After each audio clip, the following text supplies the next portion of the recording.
اور عجیب بات یہ ہے کہ سرکار دو عالم صلی اللہ علیہ وسلم نماز کے لیے مشورہ کر رہے ہیں کہ نماز کے لیے لوگوں کو کیسے بلایا جائے، کیا ناقوس بجایا جائے یا ڈھول بجایا جائے یا ویسے آواز لگائی جائے یا طبل بجا کے ان کو توجہ دلائی جائے۔ تو نماز کے لیے کوئی عنوان ہونا چاہیے تاکہ لوگوں کو ہم نماز کے لیے جمع کریں۔ یہ مشورہ چل رہا ہے صحابہ کے ساتھ، کوئی مشورہ طے نہیں ہوا۔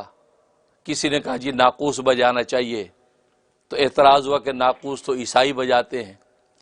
کسی نے کہا کہ طبل بجانا چاہیے، کہا کہ یہ تو فلاں قوم بجاتی ہے۔ کسی نے کہا آگ دکھانی چاہیے، کہا کہ آگ تو مجوسی اور پارسی دکھاتے ہیں۔ تو گویا کہ کوئی معاملہ طے نہ ہوا، بس اتنا طے ہوا بس بلال تم جا کے یہ کہہ دیا کرو الصلاۃ جامعۃ الصلاۃ جامعۃ، اور نماز ہو رہی ہے، نماز کے لیے جمع ہو جاؤ، بس ابھی اتنا ہی کرو۔ مجلس برخاست ہو گئی، صحابہ اکرام رضوان اللہ علیہم اجمعین اپنے اپنے گھروں کو چلے گئے، اور رات کو ایک صحابی خواب دیکھتا ہے، عبداللہ ابن زید ابن عبد ربی ہی رضی اللہ تعالیٰ عنہ خواب دیکھتے ہیں ایک شخص کے پاس ناقوس ہے، ناقوس۔ انہوں نے دیکھا، کہا کہ تم یہ ناقوس مجھے بیچو گے؟ اس نے کہا کہ تمہیں کیا کرنا ہے؟ کہا کہ ہم اذان کے لیے اس کو استعمال کریں گے، ہم اصل میں لوگوں کو بلانا چاہتے ہیں تاکہ اللہ کی عبادت کے لیے آ جائیں، کیونکہ ظاہر ہے کہ یہ عبادت ہی کامیابی کا دروازہ ہے، تو ہم بلانے کے لیے اس ناقوس کو استعمال کریں گے۔ اس نے کہا کہ نہیں، تو اس ناقوس کو استعمال نہ کرو، بلکہ اس سے اچھی چیز میں تمہیں بتاتا ہوں۔ اور وہ شخص فرشتہ تھا، اس نے پوری اذان سنا دی، پوری اذان سنا دی، کہا کہ یہ الفاظ اذان ہیں، اس کے ذریعے سے تم لوگوں کو نماز کی طرف بلاؤ۔ آنکھ کھل گئی، صبح مسجد نبوی کے اندر دوڑے ہوئے گئے اور جا کے کہا یا رسول اللہ صلی اللہ علیہ وسلم، کیونکہ نبی کریم صلی اللہ علیہ وسلم کی عادت شریفہ تھی کہ فجر کی نماز سے فارغ ہو کر لوگوں کی طرف رخ کر کے ٹیک لگا کے بیٹھ جاتے تھے اور کہتے تھے کہ کسی نے کوئی خواب دیکھا ہے تو مجھے بتاؤ۔ تو لوگ اپنا خواب بیان کرتے تھے، آپ اس کی تعبیر دیتے تھے۔ عبداللہ ابن زید ابن عبد ربی آگے بڑھے کہ یا رسول اللہ میں نے آج رات عجیب خواب دیکھا ہے۔ کیا خواب دیکھا؟ کہا کہ اس طرح ایک شخص کے ہاتھ میں ناقوس تھا، میں نے کہا یہ تمہیں بیچنا ہے؟ کہا کہ تم کیا کرو گے؟ میں نے کہا میں اذان کے لیے لوگوں کو نماز کے لیے جمع کریں گے۔ کہا کہ نہیں، میں اس سے اچھی چیز تجھے بتاتا ہوں، اور اس نے مجھے کلمات اذان سکھائے۔ انہوں نے اذان کے کلمات سنائے تو رسول اللہ صلی اللہ علیہ وسلم کا چہرہ خوشی سے تمتما گیا۔ کہا کہ انشاءاللہ یہ اللہ ہی کی طرف سے ہے، تیرا خواب سچا ہے اور یہ اللہ ہی کی طرف سے ہے۔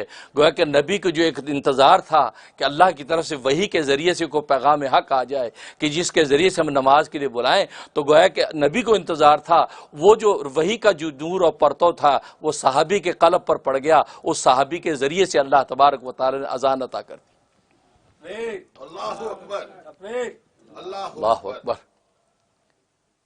سرکار دو عالم صلی اللہ علیہ وسلم نے فوراً بلال کو بلایا، بلال ادھر آؤ، اذان کا وقت ہو تم اذان دینا۔ اور عبداللہ ابن زید ابن عبد ربی سے کہا کہ تم اس کے پاس کھڑے ہو جاؤ، یہ الفاظ تم بلال کو بتاتے رہو اور بلال اذان دیتے رہیں گے۔